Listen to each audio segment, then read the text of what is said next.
สบายดีพี่น้องที่รักของพระเจ้าทุกท่านยินดีต้อนรับเข้าสู่รายการ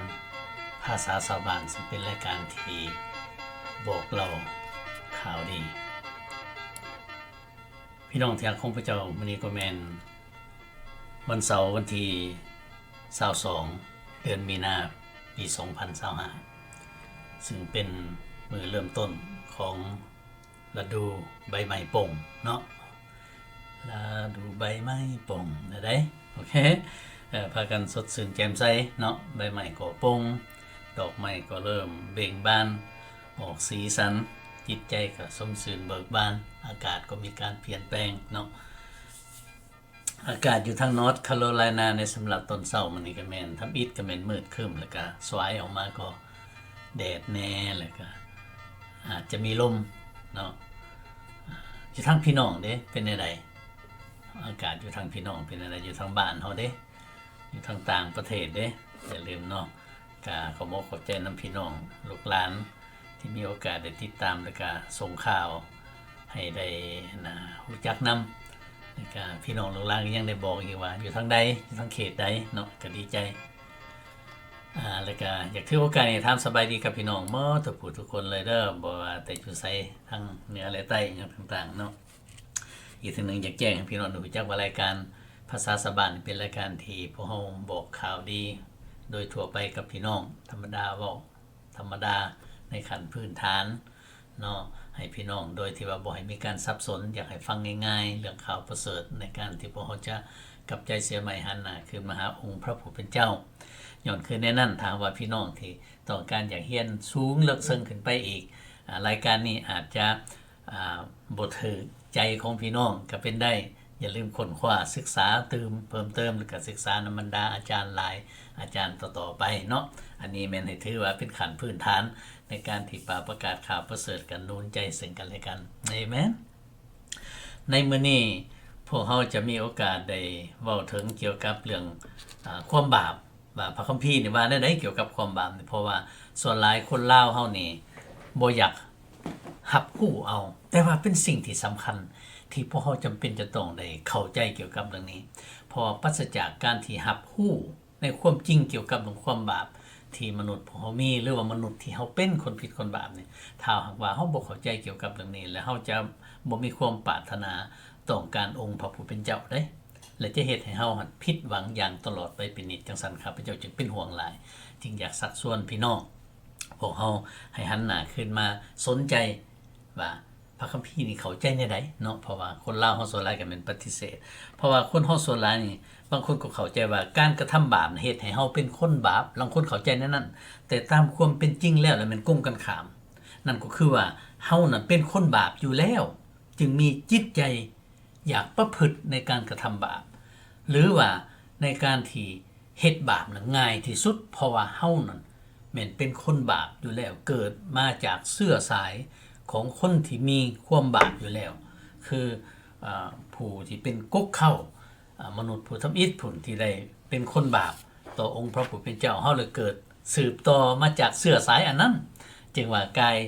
มาว่าเกิดมาก็เป็นคนบาปนั่นนะอยากให้ฮู้จักจังซั่นเนาะแต่บ่ได้หมายความว่าพวกเฮานี่เป็นคนบ่ดีบ่เฮ็ดชั่วให้หยังบ่แม่นและย้อนว่าความบาปที่อยู่ภายในเฮานี้และย้อนว่าเฮานี่เกิดมาภายใต้แห่งการเป็นคนบาปหันสิ่งเหล่านี้จึงนำพาเฮาเฮ็ดบาปบางครั้งก็รู้สึกตัวว่าเฮ็ดบาปบางครั้งก็บ่รู้สึกตัวแต่ว่าในการกระทำชั่วไปจนว่าคนเฮารวมทั้งข้าพเจ้าด้วยในเมื่อก่อนถือว่าเป็นของธรรมดาเพราะว่าตัวกับตัวเล็กๆน้อยๆเนาะรักก็รักน้อยๆนึงในลักษณะแบบนั้นแต่ตามความจริงแล้วสิแม่นน้อยหรือหลายนะถ้าว่าเฮ็ดผิดไปแล้วก็แม่นเป็นบาปว่าจังซั่นซะเนาะตามความเป็นจริงแล้วหลายคนก็ให้ความเห็นแตกต่างกันไปเกี่ยวกับเรื่องนี้เนาะการตีความหมายแต่ตามความจริงเลยก็บ่มีอีหยังผิดดอกเพราะว่ามันก็มีหลายทัศนะที่เฮาจะได้เบิ่งเข้าไปแล้วก็เห็นว่าความบาปนั้นแม่นแนวใดแต่เมื่อว่ารวมแล้วก็มีลักษณะ2อย่างนั่นก็คือมีความบาปที่ลงมือเฮ็ดหรือว่าความบาปที่เห็นสิ่งใดดีแต่ว่าบ่เฮ็ดเนาะอันนั้นก็เป็นการบาปคือกันเด้จังซั่นมื้อนี้พวกเฮาสิพากันศึกษาเรียนรู้ว่าพระคัมภีร์เว้าในใดแท้ๆเกี่ยวกับเรื่องนี้ โอเคในโอกาสเดียวกันนี่ก็เห็นพี่น้องโรงหลานได้พากันมีโอกาสเข้ามาเนาะไผวันก็อยู่ทางสารวันพระเจ้าอวยพรลูกเด้อในการที่เพิ่นติดตามเป็นประจำแล้วก็ส่งแชร์ไปหาผู้อื่นให้มีผู้อื่นได้ฮู้ได้เห็นนำได้ยินข่าวว่าทางเพิ่นหันหนาวขึ้นนี่บ่สบายว่าซั่นไอ เว้าบ่อยากได้โอเคบ่เป็นหยังเขียนมาก็ได้เว้าบ่ได้โอเคพระเจ้าอวยพรแล้วก็เห็นหลานสาวเพิ่นโทรมาหามื้อเช้านี่ครับพระเจ้าก็บ่ได้อยู่ในสถานที่นี้ก็เลยบ่ได้รับเพิ่นสบายดีน้ำอ้อยเนาะพระเจ้าอวยพรเด้อหลานเด้อโอเคแล้วสิได้ต่อนั่นก็คือการกระทำบาปก็คือการที่เฮ็ดผิดต่อพระบัญญัติและบ่เชื่อในพระโอวาทของพระเจ้าเนาะโอเคเฮาสิเบิ่งอยู่ในพระคัมภีร์ข้อนี้ในพระคัมภีร์ข้อนี้เอสายาห์บทที่53ข้อที่6นี่เพิ่นว่ามนุษย์เฮ็ดตามใจตนเองบ่ยอมฟังความพระเจ้าโอ้ในพระธรรมตอนนี้แม่นเพิ่นทำหน่วยเกี่ยวกับเรื่องการที่พระผู้โปรดให้พ้นจะเสด็จมาโปรดมนุษย์ทั้งที่พระองค์นั้นบ่ได้เฮ็ดบาปบ่มีบาปพระองค์ทรงบริสุทธิ์เพราะว่าพระองค์ทรงเป็นพระเจ้าที่จะเสด็จมาร่วมชาติมนุษย์แต่ว่าพระองค์เสด็จลงมาเพื่อยอมรับเอาความบาปความผิดหรือว่าโทษกรรมของมนุษย์มาใส่พระองค์เพื่อพระองค์จะสามารถไถ่พวกเขาคืนได้เพราะว่าพระองค์ทรงรู้จักว่ามนุษย์จะคืนหาพระเจ้าบ่ได้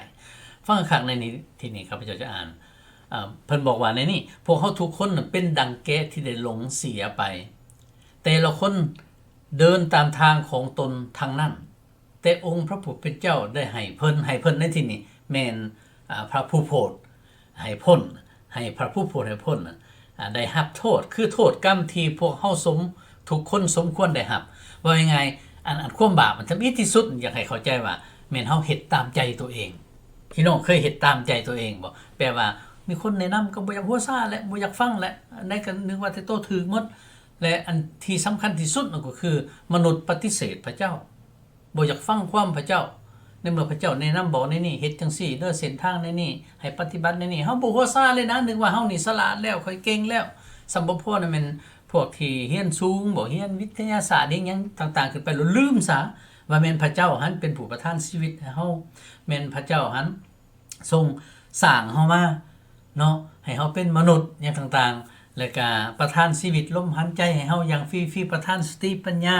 การก่อสร้างของพระองค์นั้นพิเศษสุดเฮานี่สามารถมีความรู้ความรักเฮียนเก่งกล้าได้สันติก็ย้อนว่าพระองค์ทรงสร้างมาลดลืมซะนี่เด้อันนี้ก็แม่นภาคส่วนหนึ่งที่ให้พวกเฮาได้เห็นว่าโอ้จิตใจมนุษย์นี่มันเป็นคนบาปแท้ๆเพราะว่าเฮ็ดตามใจตนเองเนาะเฮ็ดตามใจตัวนี้เอาเบิ่งอีกในข้อต่อไปแม่นเฮ็ดผิดต่อบัญญัติของพระเจ้าเพิ่นว่าเนาะเฮ็ดผิดต่อบัญญัติของพระเจ้าอยู่ในพระคัมภีร์1ยอห์นบทที่3ข้อที่4ทุกๆคนที่กระทำความบาปก็เป็นการกระทำผิดต่อพระบัญญัติต่อกฎของพระเจ้าเฮ็ดผิดเพิ่นว่าเฮ็ดบ่ถูกต้องสิแม่นผิดข้อหนึ่งอยู่ในหั่นก็ถือว่าแม่นผิดทั้งหมดเลยเนาะโอ้สบายดีอาจารย์สำราญดร.สำราญพวกเฮากับภรรยาก็ได้ติดตามเป็นประจำเนาะพระเจ้าอวยพรเด้ออาจารย์เด้อขอให้สืบต่อรับใช้เพราะว่าได้แนะนำพี่น้องทั้งลาวเฮาได้ติดตามอาจารย์อยู่ได้เพราะว่าการที่อาจารย์สอนนั้นแม่นเข้าใจง่ายหลายแล้วก็เฮ็ดให้พี่น้องได้รับคำหนุนใจพระเจ้าอวยพรเด้ออาจารย์เด้อโอเคเอาข้าพเจ้าเองก็ได้รับพระพรหลายแนวผ่านทางการศึกษาของเพิ่นและได้รับกำลังใจจากเพิ่นคือกันโอ้บ้านโซนลูกชายอยู่ทางเซโปนเนาะคำพุงหับใส่ภารกิจพระเจ้าอาจารย์คำพุงอยู่ทางแทนพระเจ้าอวยพรนั่นเห็นหลานไทยเขาอีกคำประสงค์อวนลังสีพระเจ้าอวยพรเด้อโอเคในที่นี้เพิ่นบอกว่าทุกๆคนที่กระทำความบาปก็เป็นการทำผิดต่อพระบัญญัติผิดต่อพระบัญญัติเนาะโอเคแสดงว่าผิดคนหนึงก็อย่าเนาะบางคนบอกว่าโอ้ยขอบ่ได้ฆ่าเพิ่นตีทานนะขอบ่ได้ลักทรัพย์แต่ค่อยตัวน้อยเดียวนี่เพราะกลางในที่นี้อันนั้นเป็นสิ่งที่ตัวเองคิดออกหรือฮู้เห็นซื่อๆเด้อหั่นแนวที่เฮาเฮ็ดไปที่ว่าเฮาบ่ฮู้เห็นหั่นน่ะก็มีเด้จังซั่นบัดนี้เฮาปฏิเสธบ่ได้แล้วตัวนี้เนาะใดๆก็โอ้เฮานี่เป็นคนบาปแท้เอาเบิ่งอีกในข้อที่3ฮู้จักการกระทำดีหรือว่าความดีแต่บ่ยอมเฮ็ดอันนี้ก็แม่นบาปคือกันได้เพิ่นว่าเนาะยากอบบทที่4ข้อที่17เหตุฉะนี้เพิ่นว่าผู้ใดฮู้ว่าอันใดเป็นการดีและบ่เฮ็ดผู้นั้นจึงมีบาปอ้าวเพิ่นว่าไปจังซั่นอีกได้บาดนี้ยกตัวอย่างว่าง่ายๆเนาะเฮาฮู้จักว่า โอเคการไปโบสถ์ปกติรวมพี่น้องนี่เป็นการดีนี่ทั้งเพิ่นทั้งโตเนาะพี่น้องก็ดีใจนะครับคำหนุนใจในเมื่อเห็นเฮาเองก็ได้รับกำลังใจในเมื่อเห็นพี่น้องแล้วก็ได้รับการบำรุงใจในการที่สามัคคีธรรมกับพี่น้องร่วมสามัคคีธรรมโอ้ร่วมกันหนุนใจกันฟังคำสอนฟังการเทศนาแบ่งปันโอ้เป็นการดีแต่ว่าโอ้ยบ่มักไปโบสถ์ปานใดย่าแลบ่ไปดอกในลักษณะแบบนั้นก็เป็นบาปเด้เพราะว่าผู้จักว่าแนวดีแต่ว่าบ่เฮ็ดเด้เนาะเช่นว่าการหับใส่บ่การสวยเหลือคนที่ทุกข์ยากขัดสนบ่การเสียสละร่วมไม้ร่วมมือการรักษาความเป็นน้ำหนึ่งใจเดียวกันเฮาฮู้จักว่าสิ่งเหล่านี้นั้นดีเนาะหลายคนก็ยังพากันท่วงได้ท่วงว่าโอ้คริสเตียนนี่เชื่อใจได้เด้อเขาเจ้าดีได้พอนี่เขาเจ้าว่าได้เขาเจ้าเฮ็ดได้นั่นเขาเจ้าก็สัตย์ซื่อไว้ใจได้ว่าจังซั่นซะครับมีเงินมีหยังนี่ก็ฝากเขาเจ้าได้เชื่อได้พวกนี้ดีหลายฮักแต่ว่าบ่มักแต่แนวเดียวน่ะก็คือเขาเจ้าเชื่อพระเยซูเด้บางคนเว้าไปในนั้นได้บางคนส่งลูกส่งเต้าไปโบสถ์เขาสอนดีนะพวกนี้ว่าง่ายๆที่พวกนี้ปรากฏว่าพี่น้องเห็นว่ากลายเป็นคนดีและสัตย์ซื่อที่เปลี่ยนแปลงบ่แม่นแนวอื่นเด้ย้อนว่าพวกเพิ่นเชื่อพระเยซูเพราะว่าหลังจากที่เชื่อพระเยซูแล้วพระเจ้าทรงสถิตอยู่นำและพระองค์ก็เปลี่ยนชีวิตจิตใจและแนวคิดแม้แต่ความเว้าความจาก็มีการเปลี่ยนแปลงจังซั่นพี่น้องไปเห็นแต่เปลือกนอกก็เลยลืมเบิ่งสังเกตว่าทางในน่ะมันเป็นแนวใดพี่น้องที่รักของพระเจ้าที่พวกเพิ่นปรากฏว่าคือต่างหมู่แท้นิสัยใจคอก็เปลี่ยนการเว้าจาก็เปลี่ยนการรับใช้ก็เปลี่ยนบ่แม่นว่าพวกเพิ่นเป็นคนดีลื่นพี่น้องไดและแม่นว่าพวกเพิ่นได้เชื่อในพระเจ้าผู้ทรงเป็นผู้ดีอยู่แล้วที่เปลี่ยนให้พวกเพิ่นเป็นคนดีแบบนั้นพี่น้องที่รักของพระเจ้าอันนี้แม่นสำคัญหลายกันย้อนเชื่อพระเยซูเฮาจึงมีชีวิตใหม่และเปลี่ยนแปลงเอเมนเด้อโอเคจังซั่นอยากให้พี่น้องพิสูจน์เบิ่งอีกเพิ่นว่าโรมบทที่14ข้อที่23บ่เฮ็ดด้วยความเชื่ออันนั้นก็แม่นบาปได้เนาะเพิ่นว่าแต่ผู้ที่สงสัยก็ถูกโทษแล้วถ้าเขาหากกินเพราะการกินของเขานั้นบ่ได้มาจากความเชื่อและสิ่งใดที่บ่ได้เกิดจากความเชื่อก็เป็นการบาปทั้งนั้นอันนี้แม่นเพิ่นยกตัวอย่างให้ฟังเกี่ยวกับเรื่องผู้ที่มีความเชื่ออ่อนผู้ที่มีความเชื่อแข็งแรงแล้วเพราะบางคนนี่แม่นถือเรื่องการกินการดื่มเป็นสิ่งที่สำคัญถือมื้อถือวันเป็นสิ่งที่สำคัญบางคนบอกว่าค่อยสิไปนมัสการแต่วันเสาร์เนาะวันอาทิตย์นี่บ่ไปบางคนบอกว่าโอ้วันอาทิตย์ค่อยแต่ว่าตามความจริงแล้วแต่ละมื้อแม่นสำคัญบัดแม่นงดงามบัดนมัสการพระเจ้าได้มื้อใดก็ได้ว่าจังซั่นซะเนาะแต่สำหรับผู้ที่ยังอ่อนก็คือถือมื้อถือวันหรือว่าผู้ที่ยังอ่อนก็คือคลัมอันนี้คลัมอันนั้นแต่สำหรับผู้ที่เข้มแข็งแล้วนี่ก็บ่จำเป็นแต่ในที่นี้บัดนี้เพิ่นสอนเพิ่นบอกว่าให้โยญานเอากันให้เข้าใจซึ่งกันและกันแต่ไผก็ตามเพิ่นว่าถ้าว่ากินและดื่มไปหรือว่าปฏิบัติไปยังมีการสงสัยอยู่เพิ่นว่าอันนั้นเป็นการบาปเด้ถ้าว่ายังสงสัยอย่าสุเฮ็ดยกตัวอย่างคือพี่น้องที่เชื่อในองค์พระผู้เป็นเจ้าแล้วเชื่อพระเจ้าแล้วคนก็ถามว่าไปอันนี้ได้บ่ไปอันนั้นได้บ่ยกตัวอย่างคือบางคนก็ถามข้าพเจ้าคำเชื่อพระเจ้าแล้วยังไปวัดได้บ่คำตอบอันที่ถูกต้องก็คือไปได้แต่คำถามเจ้าสิไปหยังนี่เด้นี่สำคัญได้นี่คำว่าโอ้ข่อยไปเบิ่งซื่อๆหรือบ่หรือว่ามียาคูเพิ่นบ่สบายข่อยอยากไปเยี่ยมเพิ่นโอ้ไปอันนั้นบ่มีปัญหาแต่คำว่าสิไปกราบไปไหว้นั่นมันผิดต่อองค์พระผู้เป็นเจ้าบ่แม่นผิดต่อเฮาเด้และมันผิดต่อองค์พระผู้เป็นเจ้าเพราะว่าในเมื่อเฮาเชื่อพระเจ้าแล้วพระองค์ทรงเป็นนามเบอร์1เฮาต้องกราบไหว้นมัสการพระองค์นี่เด้สำคัญที่สุดบางคนบอกว่าไปบ่ได้แล้วบ่ถูกเฮาไปได้แต่คำถามก็คือเจ้าสิไปหยังอันนี้ว่าง่ายๆถ้าหากว่าพี่น้องยังบ่แน่ใจบ่ไปซะดีกว่าเพราะว่าคำไปเลยยังสงสัยอยู่อันนี้เป็นจังได๋ผู้นั้นจะว่าจังได๋พระเจ้าสิว่าจังได๋หรือเฮาเองคือบ่คักเพิ่นว่าเป็นการบาปนะแสดงว่าบ่คักเด้อบ่เฮ็ดเพิ่นว่าคำยังสงสัยแล้วบ่ให้เฮ็ดบ่ให้สงสัยโอเคให้มีความแน่ใจอยากหนุนใจพี่น้องเด้ออยากให้มีความแน่ใจโอเคเบิ่งอีกข้อต่อไปของเราโยฮันบทที่16ข้อที่9การบ่เชื่อวางใจในพระเยซูคริสต์ก็เป็นการบาปเพิ่นว่าตัวนี้บ่ได้คักเข้าไปอีกเพราะว่าพระเยซูคริสต์ได้เว้าเกี่ยวกับเรื่องการเสด็จมาของพระวิญญาณบริสุทธิ์เนาะในเมื่อพระองค์ทรงเสด็จมาแล้วพระองค์จะ สอนโลกนี่ให้ฮู้แจ้งเกี่ยวกับว่าความบาปแม่นแนวใดความสอบธรรมแม่นแนวใดการพิพากษาแม่นแนวใดอย่างต่างๆเนาะแล้วมาฮอดในข้อนี้เพิ่นก็เลยบอกว่าเกี่ยวกับความบาปนั่นก็เพราะว่าเขาบ่ได้เชื่อในเฮาเพิ่นว่าแสดงว่าบาดนี้คัมพี่น้องลูกหลานหมู่เพื่อนเนาะพี่น้องชาวลาวชาวไทยเฮาหากว่าปฏิเสธแล้วพระเยซูนี่เท่านั้นซื่อๆเด้พระเยซูก็ถือว่าเป็นการกระทำบาปแล้วการปฏิเสธพระเยซูนะการที่บ่ยอมรับพระองค์นะก็เป็นการกระทำบาปแล้วพี่น้องที่รักของพระเจ้าอันนี้แม่นสำคัญหลายเนาะข้าพเจ้าจึงอยากโน้นใจพี่น้องให้พิจารณาเด้อให้พิจารณาได้เฮาต้องคิดเบิ่งได้ว่าโอ้มีข้อใดแน่ถือกับชีวิตเฮาในบรรดาสิ่งที่เว้าผ่านมานี่โอเคบัดนี้1โยฮันบทที่5ข้อที่17การเฮ็ดผิดหรือการเฮ็ดชั่วอธรรมทุกอย่างก็เป็นการบาปการอธรรมทุกอย่างก็เป็นการบาปทั้งนั้นเพิ่นว่าและมีความบาปที่บ่นำไปสู่ความตายตัวนั้นสิบ่ได้อธิบายแต่ว่าในที่นี้แม่นอยากให้พี่น้องได้รู้จักนั่นก็คือการที่เฮาเฮ็ดบาปเฮ็ดชั่วเช่นว่าการตัวการหลอกลวงตัวเล็กตัวน้อยเข้าข้างออกค้าลำเอียงหยังต่างๆนะว่าจังซั่นซะแล้วเพิ่นว่าบาปใดอย่างที่ในนั้นบาดนี้หลังจากที่ได้เชื่อในองค์พระผู้เป็นเจ้าแม่นแต่ตัวหลานซื่อๆก็บ่ตัวเด้อใช่ว่าหลานสิไปเฮือนครัวไปได้หันเสือได้หั่นเนี่ยบ่ได้เด้บ่มีเสือในหั่นเด้สมมุติเขาซองจอบเบิ่งบ่มีเสือเขาบอกว่าไม่เท่านี่ตัวเลยนี่บ่ได้บ่ให้เป็นจังซั่นเนาะโอเคอยากหนุนใจพี่น้องตัวเล็กตัวน้อยเฮาก็บ่ตัวใดเนาะสำคัญที่สุดเด้อโอเคแล้วมาเบิ่งอีก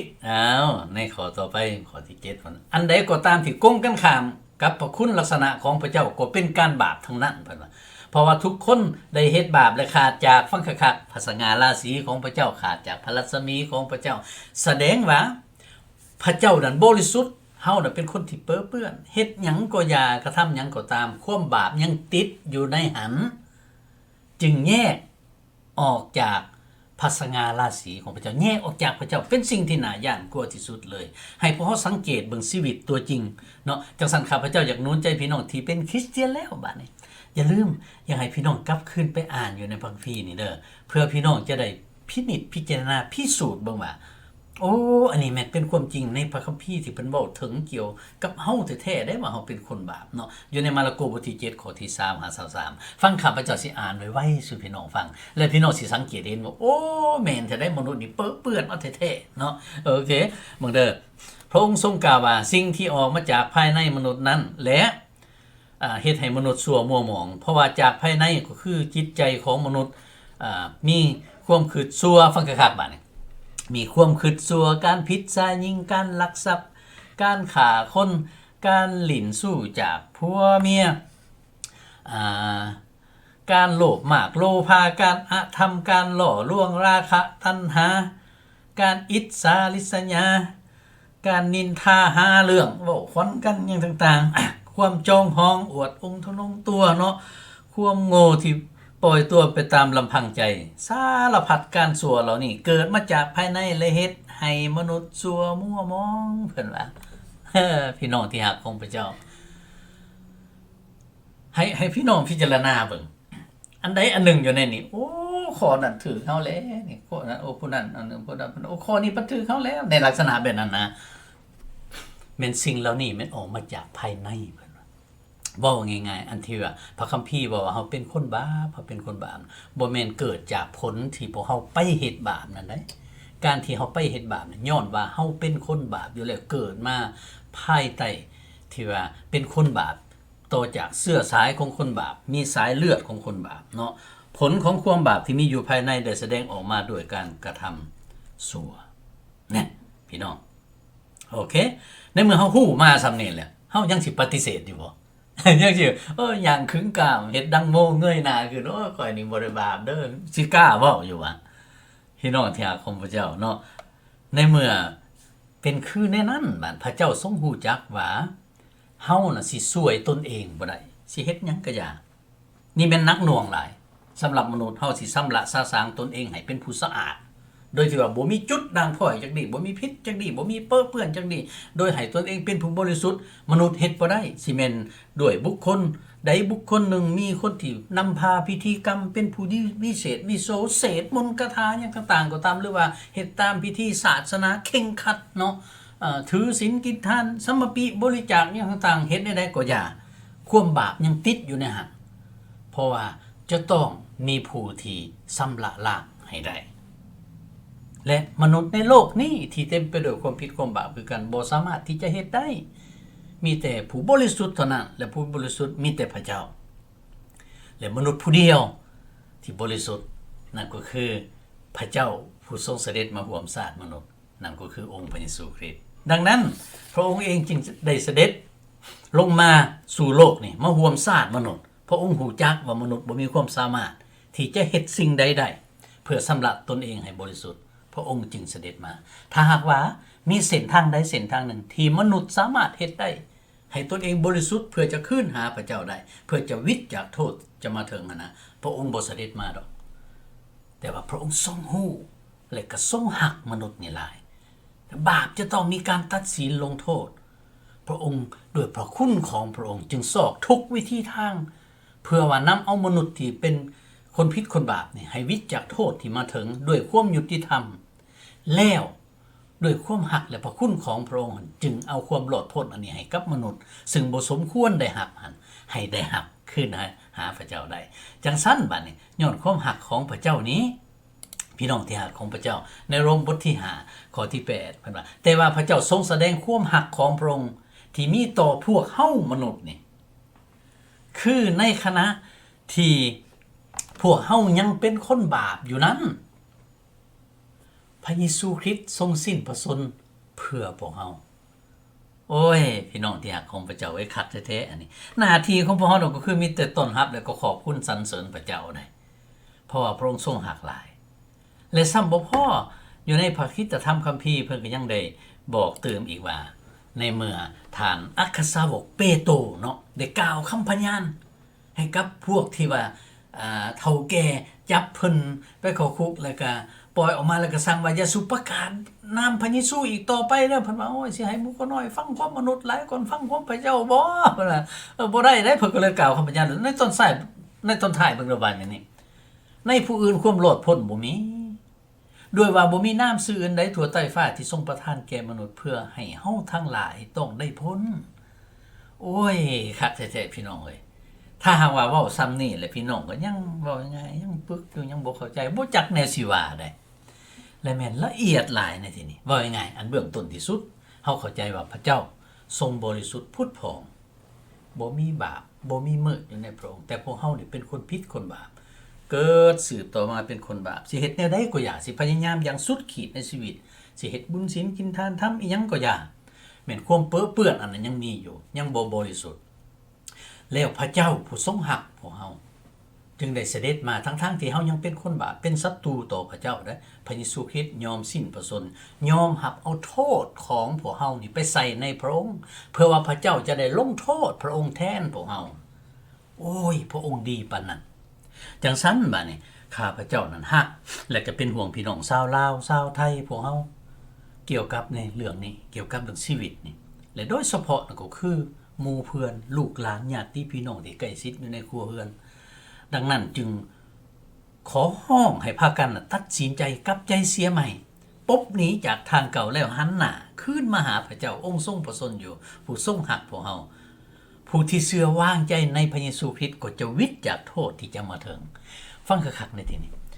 ความเชื่อถือของเฮาอยู่ในชีวิตนี้จะกำหนดว่าเฮาจะไปไสในเมื่อจากโลกนี้ไปแล้ว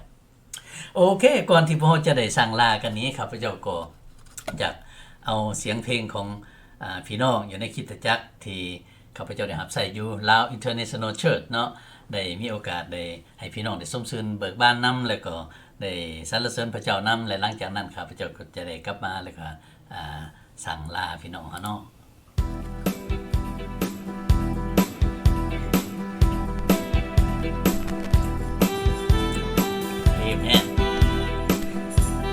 คิดได้มา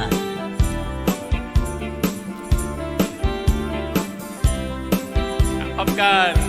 ข้าคริสต์ได้มาจงสรรเสริญด้วยสุดใจยินดีพอได้มีผู้สอนพระเยซูทรงผ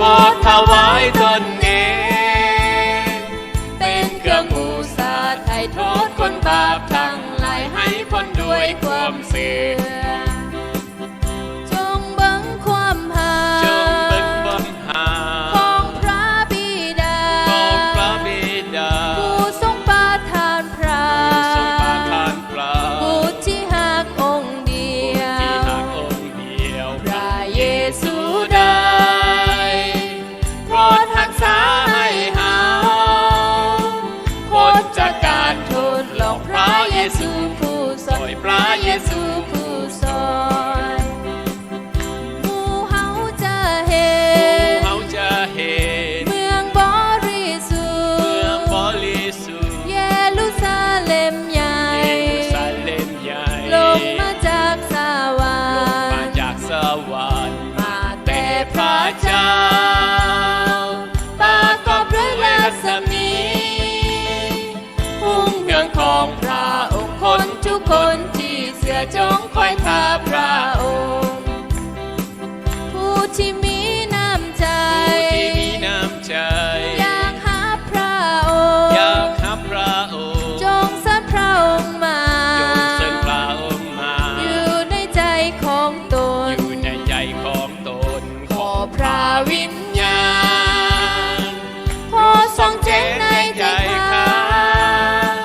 ขอให้พระองค์เจ้าสาเด็จมาโดยไวสาเด็จมาโดยไวอาเมน เอเมนเนาะ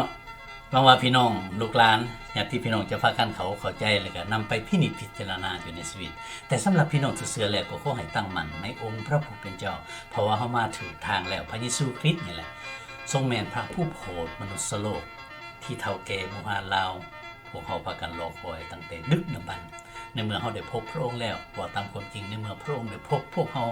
ได้รับเอาพวกเฮาไปอยู่นำพระองค์แล้วโดยทางความเสื่อที่เฮามีในพระองค์และมีพระวิญญาณทรงสถิตอยู่นำจงตั้งมั่นอย่าสุดท้อถอยจงปักตาเบิ่งพระองค์เจ้าขอให้พระเจ้าได้คุ้มครองปกป้องรักษาอยู่ในพระคุณและความหักของพระองค์และก็ขอให้พระองค์ได้ทรงอวยพรให้พวกเฮาได้พบกันอีกตามนามพระทัยพระองค์เอเมนสบายดี